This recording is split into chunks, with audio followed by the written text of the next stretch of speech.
Hi everyone! We're all going to learn something today. That includes me because I'm starting a video without knowing what I'll find.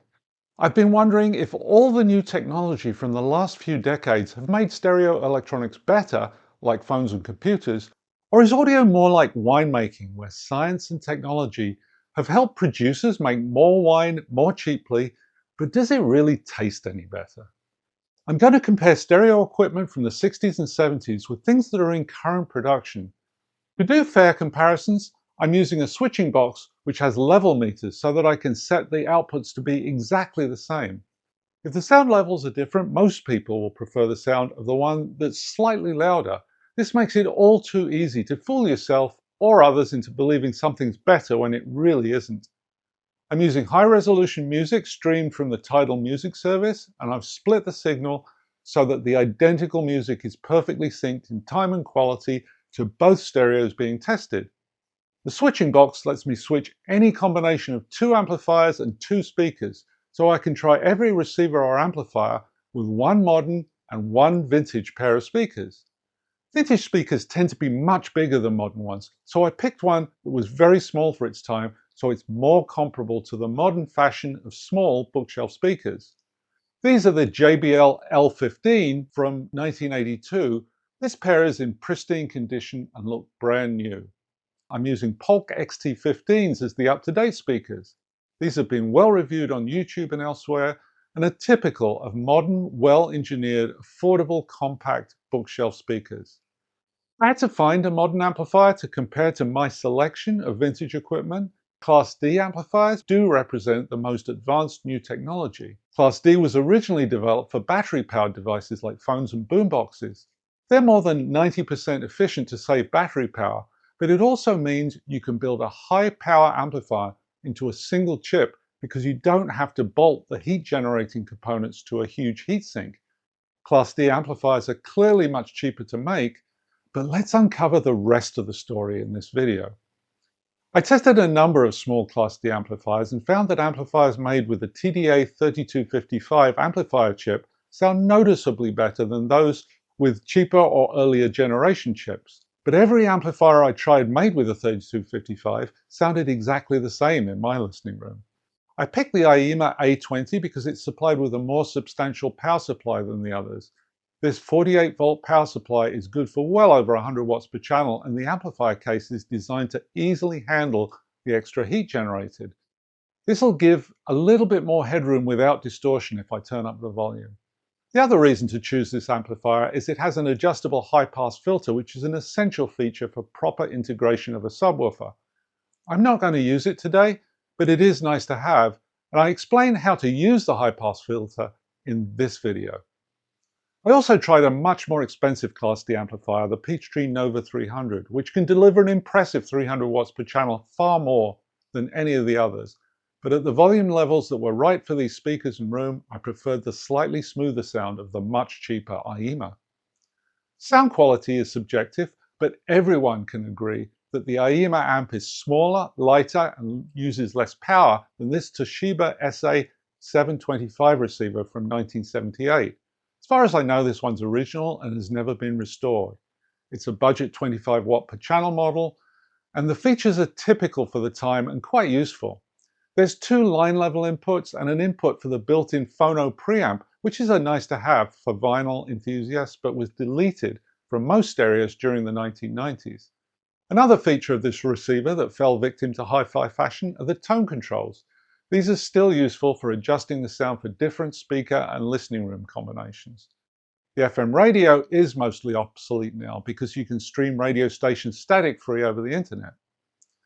When I compare the sound quality of old and new, once the volume levels are carefully matched, I'm very surprised by how similar the vintage and modern amplifiers sound.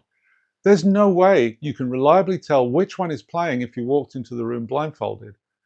The audiophile myth that all Class D amplifiers sound inferior to old-style Class AB designs is just not true. But if you listen carefully as you switch between them, there are slight differences. The old Toshiba has a little more sparkle in the treble. It's not better, but it is slightly different. Maybe there is a big sound difference if I try a real classic. This is a Marantz 2230 from 1973. The previous owner had it restored and it's very pretty with its silver faceplate and blue front panel lights. It offers 30 watts per channel and adds a mid-range tone control to the conventional bass and treble. If anything, the sound is more similar to the new Aiyima than the unrestored Toshiba because the sparkle in the treble isn't there. The very slight difference for me is that the Marantz has a sweetness to the mid-range that gives vocals a little more of a sing-along quality. The last vintage audio selection for today is a Fisher X200 tube amplifier from 1962. I bought this amplifier without tubes and had it expertly restored by someone who once owned a company that made electronics for recording studios. He had met some of the music legends and his stories alone were worth the price of the restoration. This vintage amplifier, like the others, has tone controls and a phono preamp. Interestingly, it also has an output for a center channel speaker and a stereo dimension control that lets you blend left and right. The world in 1962 was still making the transition from mono to stereo, and this amplifier lets you choose how much stereo you prefer. On the rear panel, you can see that the speaker outputs have 4 terminals instead of 2, so you can choose outputs for 4, 8, or 16 ohm speakers. This is a dead giveaway that tube amplifiers are usually more sensitive to speaker load than solid-state designs. Up to now, the differences in sound between the vintage and modern equipment has been very small. I thought surely the tube design will show much bigger difference. After all, tube amps have a reputation for a warm, pleasant, but not very dynamic sound. Well, the sound is different, but not the way that's normally described.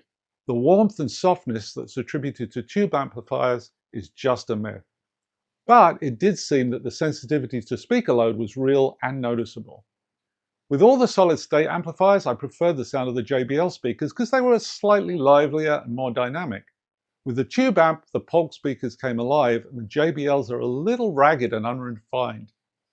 With the modern Polk speakers, the 60-year-old Fisher tube amp sounds the best of all the amplifiers, but matched with the vintage JBLs, it's the worst. That being said, while I was listening to music from the 60s and 70s with the tube amplifier and the Polk speakers, I had the strangest feeling that the musicians were in the room. Call me crazy, but I'm not talking about them sounding like they were in the room. I suddenly had a feeling they were really there. Was it my imagination? Probably. But it seemed real to me just for a moment, and then they were gone. Snapping back to reality, if you switch back and forth with a setup that lets you play exactly the same music signal at exactly the same volume, you can detect small differences in sound between amplifiers. The real story of this video, though, is the surprising similarity in sound between products made decades and continents apart with radically different designs and components. When you get to a certain level of goodness, which you can achieve with a surprisingly affordable system, the room acoustics and the speaker positioning make far more difference than the price of the playback equipment. So what about my original question? Is audio equipment more like computers where the latest is always better, or more like fine wine where the reverse is usually true? I think it's neither, and cars are a better analogy. An old car pollutes more, uses more gas, and needs more careful maintenance, but good ones are fun and stylish, and we love them anyway.